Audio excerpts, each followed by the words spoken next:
éxodo de médicos nos mantiene en continua alerta. ¿Cuán grave la falta de especialistas? Y también, escuche esto, escasean los pilotos. Usted puede quedar varado en algún lugar. Entérese aquí en Jugando Pelota Dura. Bueno, mis amigos, bienvenidos a Jugando Pelota Dura. Estoy seguro que este es un tema que a todos los puertorriqueños nos debe interesar y hay preocupaciones sobre este particular. Estoy seguro que usted en su casa o algún familiar suyo ha confrontado los problemas a la hora de visitar a algún especialista o de conseguir una cita con un especialista y usted nota que se le está haciendo difícil el proceso. Pues es precisamente por esto que está aquí, por la fuga de médicos en la isla, la enorme fuga de médicos en Puerto Rico. Para que usted tenga una idea, en el 2009 había aproximadamente 19 mil médicos en Puerto Rico. Mire los que queda en el 2022, unos 9.500 médicos básicamente certificados, ¿verdad?, por el Colegio de Médicos en el país.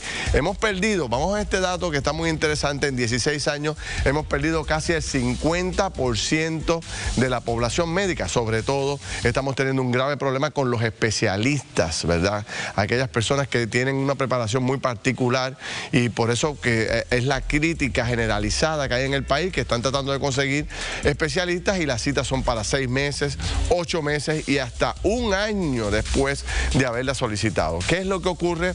¿Qué vamos a hacer? ¿Qué está haciendo el gobierno para detener esta fuga? Con eso vamos a arrancar a jugar. Mire, Pelota Dura.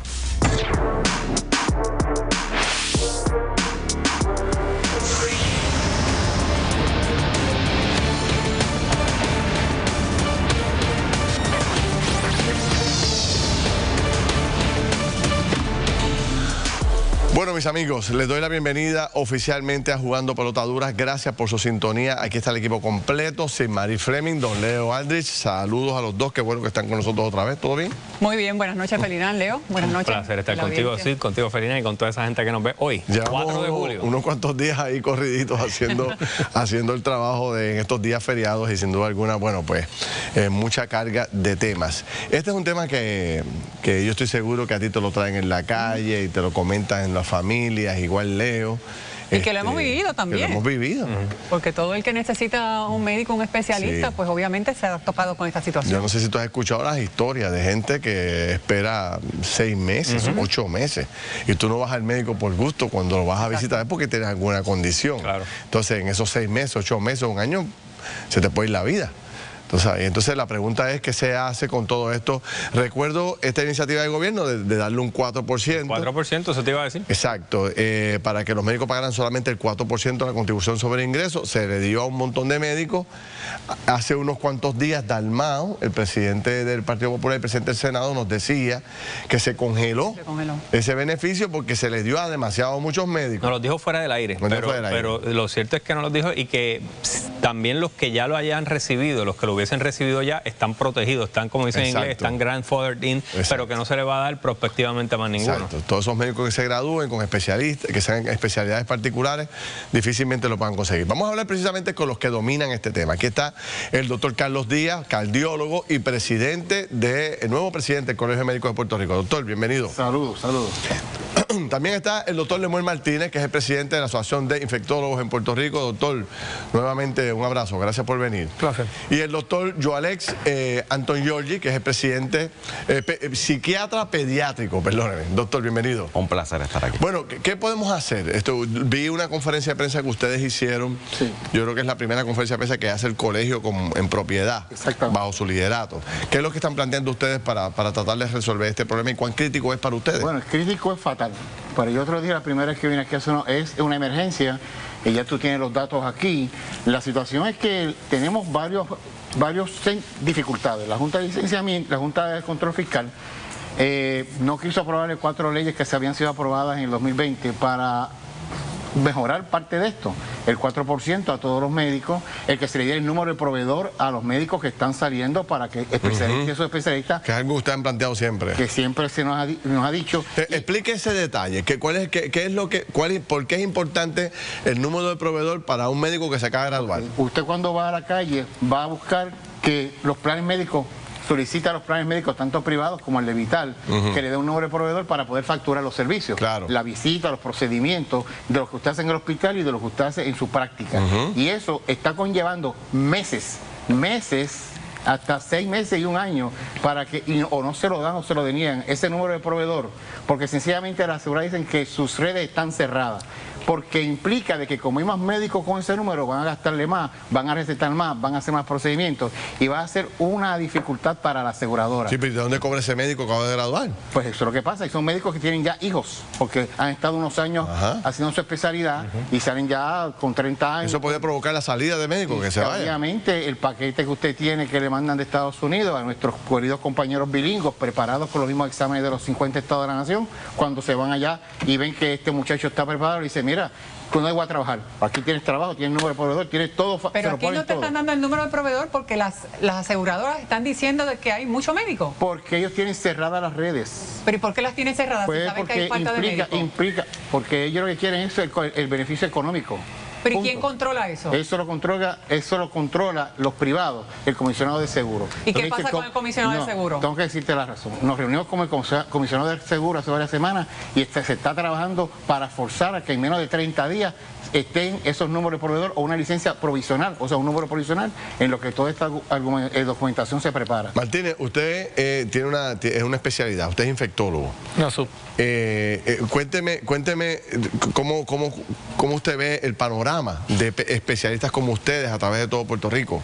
Pues, ¿verdad? Les puedo decir que mi experiencia pues fue bien difícil. No hay duda de que hubo un momento que uno se gradúa y tiene muchas ganas de quedarse y se topa con la realidad, ¿verdad? De que te hacen trabas en el proceso a propósito, ¿no? Un ejemplo básico, un certificado de buena conducta. Cuando te lo piden para entregar tus documentos, pues tú entregas todos tus credenciales y un certificado de buena conducta. Eso dura 3 meses. Pues esa aseguradora se tardó 4 meses en revisar tus papeles y de momento tú llamas y decir, mira, ¿qué pasó con mi proceso? Ah, que usted entregó un papel expirado. Yo no entregué un papel expirado. Lleva en sus manos más de 3 meses. Sí, eso es una de las cosas que pasan. Otra de las cosas que pasan también es que empiezan a tratar de negociar, a darte, bueno, te firmamos y te pagamos menos que a tus colegas. Y eso es bien difícil. Aceptar unos términos económicos que no van a ser negociables porque estamos partiendo de la premisa de que podemos negociar, cuando verdaderamente a nivel de gobierno todas las leyes se han hecho para que el médico no pueda negociar. ¿Es cierto que un paciente podría estar 6 meses hasta 8 meses esperando una cita? Es más. ¿Hasta más? Sí. Wow, y de hecho, la última vez que usted vino, doctor, y ahora mencionando, incluyendo lo que usted dice, hay unas trabas legales también para que los médicos se reúnan y en concierto negocien con las aseguradoras. Hay unas trabas de índole hasta penal, pueden ser, porque se puede considerar que es una suerte de monopolio. Así que eso es una de las consideraciones que también, otra de las trabas que usted tiene. Hay que hacer un contrapeso, y ahí es que va el detalle. Todos estos problemas, en cierta manera, las podemos resolver relativamente fácil. ¿Cómo? Pues si tú tienes escasez de médicos, el ente que regula las aseguradoras, tienes que decir, tú tienes que proveer una red adecuada y yo te tengo que establecer cuáles. No puede ser tú. Ahora mismo, o sea, tú le preguntas a la gente. Las aseguradoras están por la libre. ¿Se están regulando ellas mismas? Pero pregúntale a la gente cuánto médico tiene que pagarle cash, a pesar de tener plan médico privado. Pues entonces estamos tratando de buscar leyes alrededor de un problema que no hemos podido resolver. Si tú hiciste una ley para ponernos trabas, pues tienes que crear un contrapeso. Ese reto lleva más de 16 años, porque pero antes de yo graduarme... Disculpe que lo interrumpa, el problema está en que hay una persona que se supone que es el que fiscalice a las aseguradoras, que es el comisionado de seguros. No lo están haciendo. Claro, pero lleva tiempo, y si alguien no cumple su función, pues tiene que venir alguien más de arriba, hay legislatura, senadores, sí. O sea, hay toda una infraestructura de gobierno y de leyes que le tienen que llamar la atención. Parecería que el 4% era la salvación. Es decirle a los médicos, no te vayas, porque ahora vas a pagar menos contribuciones que básicamente nadie en el país para que tú te quedes aquí con ese beneficio. ¿Por qué no funcionó o funcionó? La realidad es que es una ayuda, pero no es la solución. Okay. El 4% ha ayudado a que, y me gustaría aclarar que no es que abandonan los médicos, es que son forzados a salir por estas condiciones que nos están estableciendo. Y el 4% es una ayuda para aquellos que tienen, que cualificaron en su momento. Ahora mismo no existe, porque ahora mismo no pueden beneficiarse de eso. Incluso están hablando de los préstamos. ayudar con los préstamos como tal. Eso es una ayuda, pero no es la solución. Si vemos los números, nosotros en la Escuela de Medicina tenemos unos números bien fáciles de estimar. 58% de los estudiantes se quedan en programas de residencia aquí. Después un 62% de los residentes que se gradúan de programas de residencia en Puerto Rico se quedan en Puerto Rico. Eso es una mayoría. Eso pudiera crecer, claro, pero eso es una mayoría. ¿Por qué no lo vemos reflejado después? Si tenemos una mayoría que se queda, porque entonces vemos estas estadísticas que se nos están yendo. Y eso es porque no estamos teniendo la regulación apropiada, no estamos teniendo el seguimiento apropiado para poder retenerlos aquí en Puerto Rico. Y no hay un problema, le pregunto, también en la aceptación de las escuelas de medicina para que vengan más estudiantes. Porque yo también he recibido, por ejemplo, cuando he tocado este tema aquí en el programa, yo recibo 4 o 5 mensajes de personas diciéndome, mira, pero si es que fulanita o mi hija tenía tanto promedio de excelencia y solicitó y la rechazaron. Y yo digo, bueno, pero entonces, ¿hay o no hay necesidad de reclutar y de educar y de preparar maestros? A mí me gustaría hablar de eso un momentito rápido y después de hacer el turno. Lo que pasa es que nosotros necesitamos también más fondos para poder educar de manera apropiada y que no tengamos recortes para poder garantizar un acceso a una buena educación.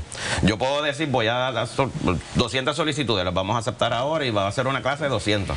Pero no tenemos el sistema, no tenemos los fondos para poder garantizar que esa educación sea de calidad. Nuestra educación para los que tenemos es de calidad. Podemos hacer más, pero necesitamos más fondos para proveer eso. Pero para acreditar eso, las organizaciones tienen que tener un andamiaje que la reforma de salud les cortó la cabeza.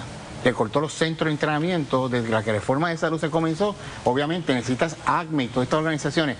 Tú tienes tantas plazas de residencia, tienes que tener tantos attending y tales facilidades. Y yo te acredito entonces esas plazas adicionales.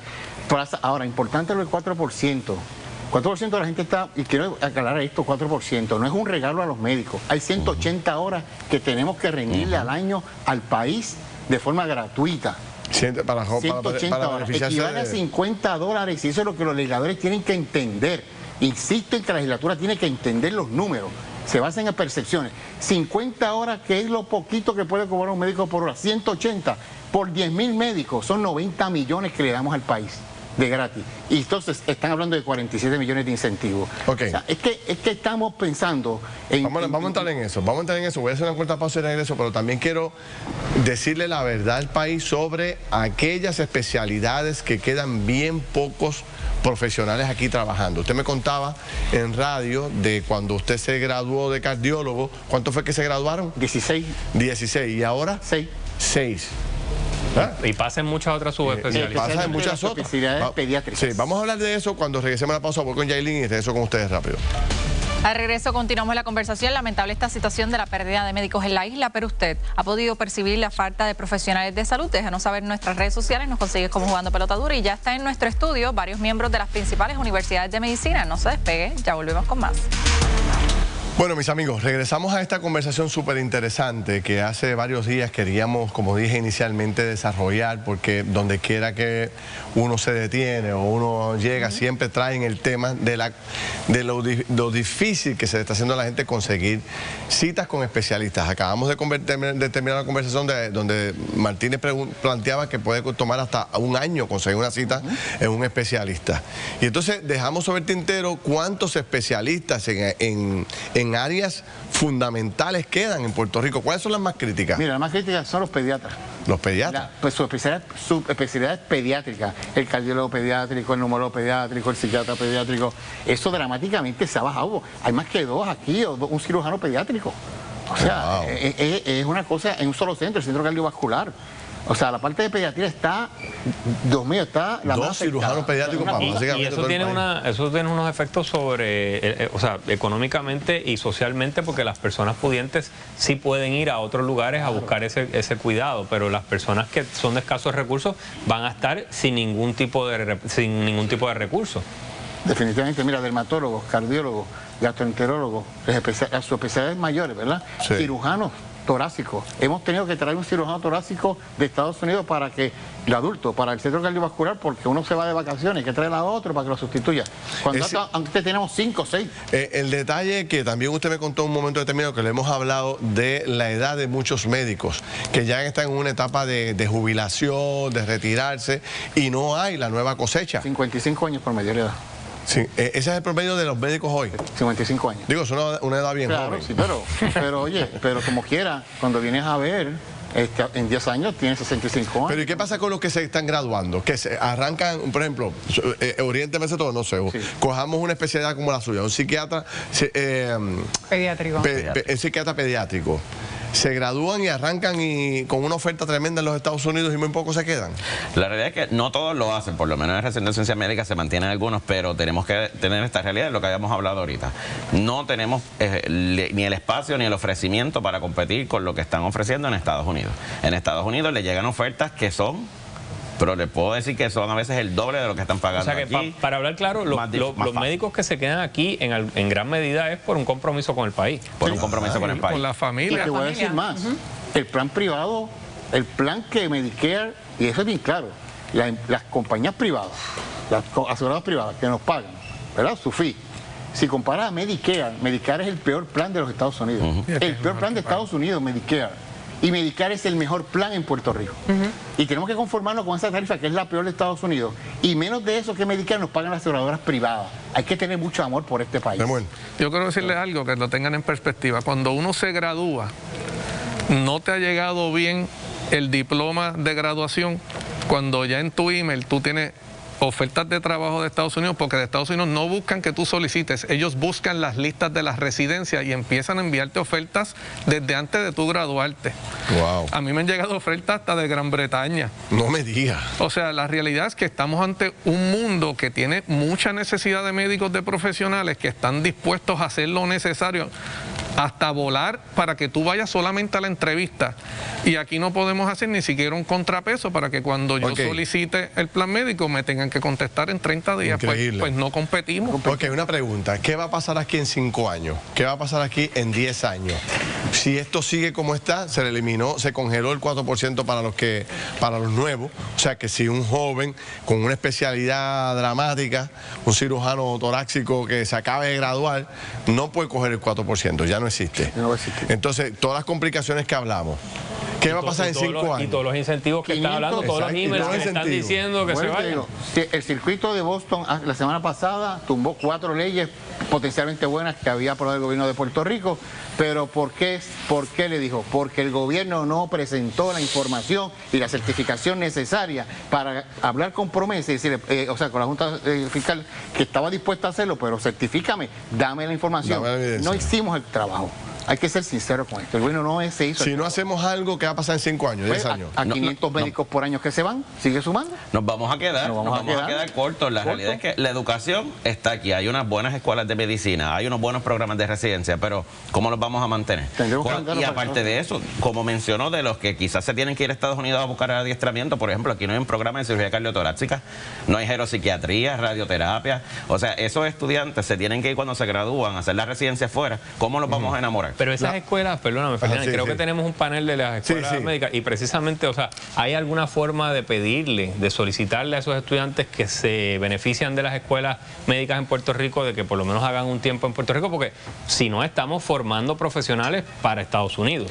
Bueno, lo que pasa es que la realidad es que las personas sí pagan un préstamo. O sea, la cantidad de dinero que yo invertí para mi profesión, la pagué yo y es bien difícil decirle, ok, págalo tú y para colmo, quédate a ti, trabajanos gratis. Exacto. Y ese no resuelve el problema y el problema sigue siendo el mismo. Si no creamos el contrapeso, podemos tratar de hacer cualquier otra cosa alrededor y vamos a terminar con la misma escasez. La pérdida de la acreditación, ¿cuánto afecta todo eso? La acreditación de la Universidad de Puerto Rico. Si la acreditación se perdiera, que ahora mismo no la tuviera, no tenemos el riesgo, pero si eso se perdiera, eso sería devastador para el sistema. Y no tan solo para el recinto, para el sistema de salud.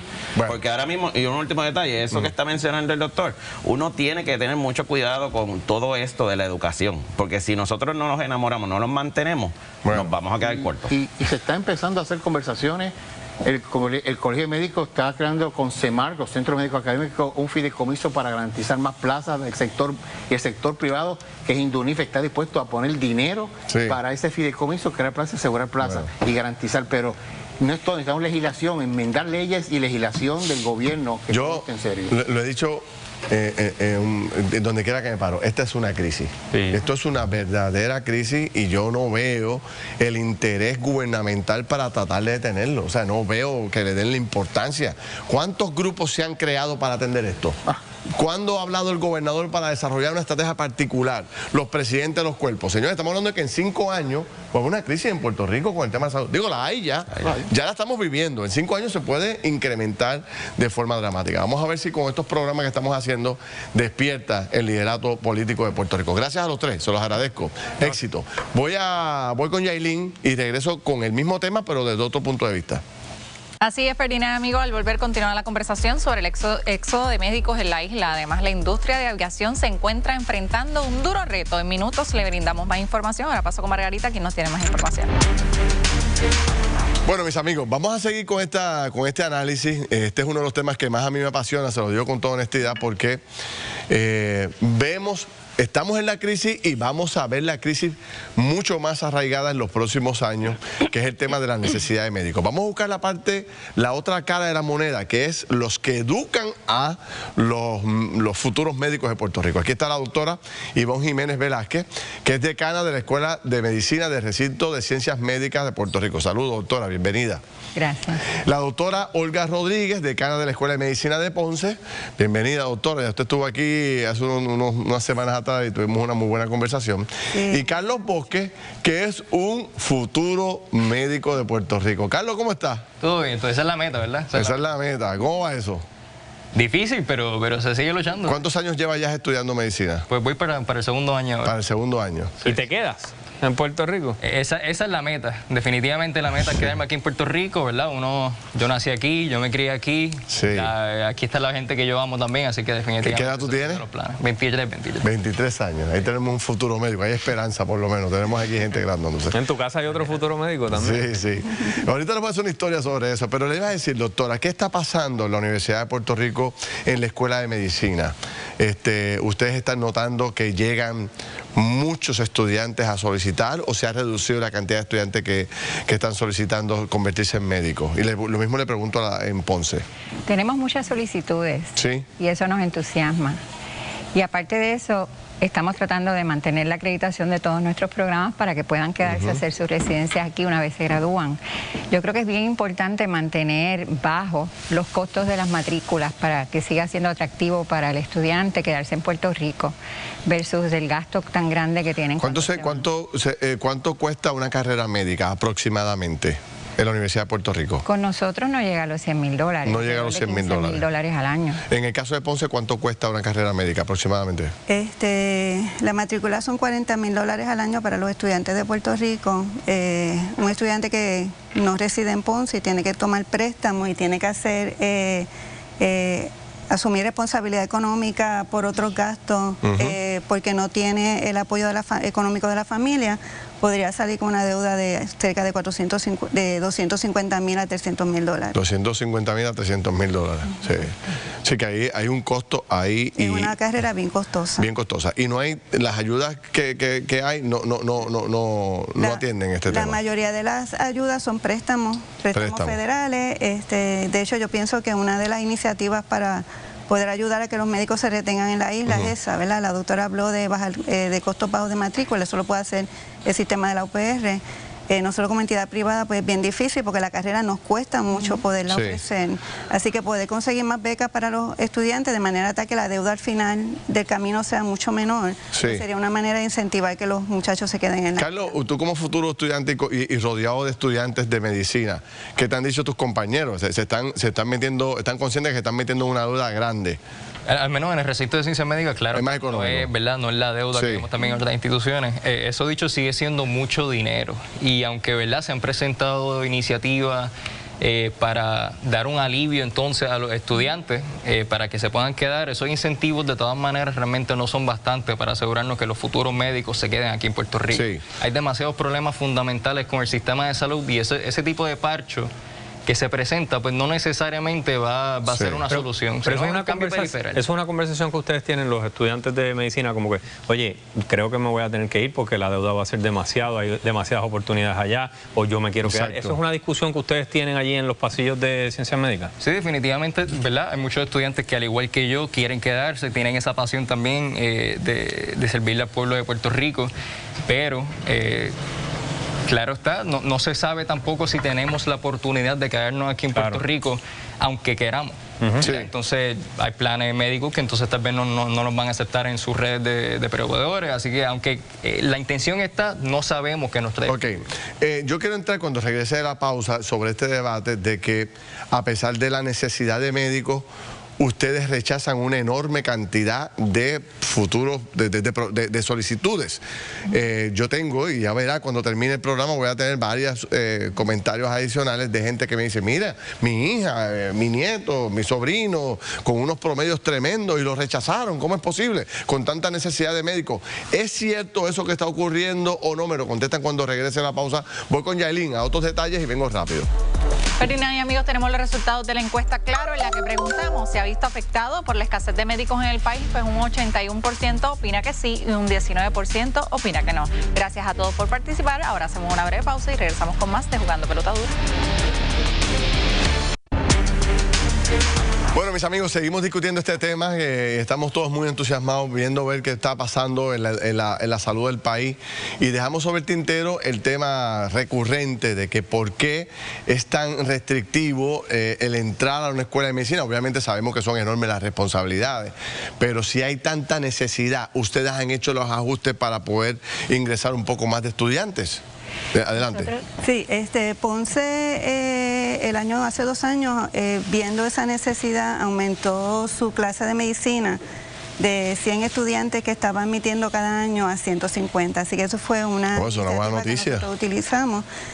Todo debidamente reconocido por las agencias acreditadoras. Pero quiero mencionar también que entre las 4 escuelas de medicina en Puerto Rico admitimos en el 2021 390 estudiantes. Pero de esos 390 que se matriculan para entrar a la universidad a convertirse en médicos, ¿cuántos al final del camino terminan más del 95%. ¿Ah, sí? Sí. ¿Terminan la carrera? Ah, bueno, pues es un promedio tremendo. Cerca de un 95%. Pero recuerda que después hay especializados. Exacto. Sí. Ese es el otro tema que es bien importante, que es un punto trascendental. Y es el hecho de que yo puedo terminar una carrera de medicina, pero no puedo ejercer la medicina hasta que no haga una especialidad. Y entonces ahí es donde tenemos el reto, y es que los estudiantes puedan conseguir posiciones de especialidades médicas. Y hay una carencia de residencias también. Hay una carencia de residencias. De hecho, en Puerto Rico yo hice el cálculo y yo estimo que faltan, comparado con los números nacionales, en Estados Unidos hay un residente para cada estudiante de medicina. En Puerto Rico, para cada estudiante de medicina hay medio residente. Así que, que si yo me gradúo y tengo que ir a hacer una residencia para poder hacer bien difícil de conseguir una posición. O sea, que eso automáticamente me obliga a irme. Exacto. Claro, porque si no consigues en Puerto Rico, tienes que buscar en Estados Unidos como una alternativa. Carlos, se quedan, claro. Carlos, dame un ejemplo. Cuando tú termines ¿cuántos años te queda para convertirte en médico? 3 años. 3 años. Sí. Cuando tú termines esos 3 años, ¿qué tú tienes que hacer?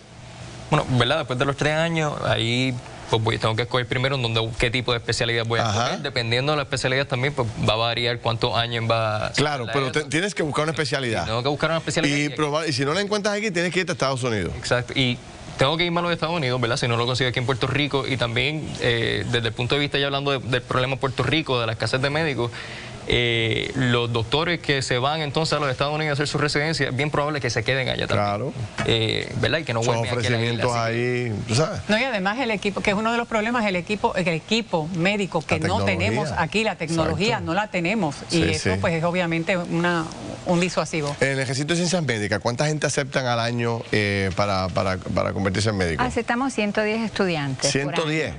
Y tenemos que estar conscientes de que por cada estudiante que entra tenemos que tener una cantidad de facultativos disponibles y tenemos que tener luego suficientes talleres de Pero no son muy pocos, 110, mire, Ponce tiene 150 ya. ¿Sí? Realmente son pocos, quisiéramos tener muchos más. ¿Y de qué depende? ¿De que tengan más recursos económicos para hacerlo? Más recursos económicos. Pero los han pedido, los han solicitado. Hemos pedido. Porque, fíjese, este es un gran momento para plantear, mire, tenemos una necesidad de médicos, nosotros como Universidad del Estado podemos preparar más, pero necesitamos que nos den los recursos. ¿Hay alguien que se pueda negar a hacer eso? Claro, y más aún, ustedes coinciden con el panel, ustedes vieron el panel previo, ¿es una crisis real actual la escasez de médicos y creen que, como decía Ferdinand, se va a agravar en 5 o 10 años? Creo que hay una escasez de algunas especialidades que se va a ir agravando con el tiempo. Una de estas es la geriatría, por ejemplo. La población está envejeciendo marcadamente y solo graduamos 4 o 5 geriatras cada año, y de estos pues 1 o 2 se van a Estados Unidos. Tenemos 440 residentes en el recinto para 37 programas, que realmente graduamos muchos, y de estos 62% se quedan en Puerto Rico. Bueno, quiero dar las gracias a los tres, ya hablaremos, vamos a seguir tocando el tema. Carlos, mucho éxito, ¿ah? Gracias. Ojalá que termines esa carrera y que te quedes en Puerto Rico, que es importante. La residencia del país. Gracias. Bueno, cuando regrese vamos a entrar en otro tema muy interesante de oportunidades en la aviación. Hay una nueva oportunidad para jóvenes para que se entren en ese campo de la aviación en Puerto Rico con muy buenos salarios. Vengo con eso rápido.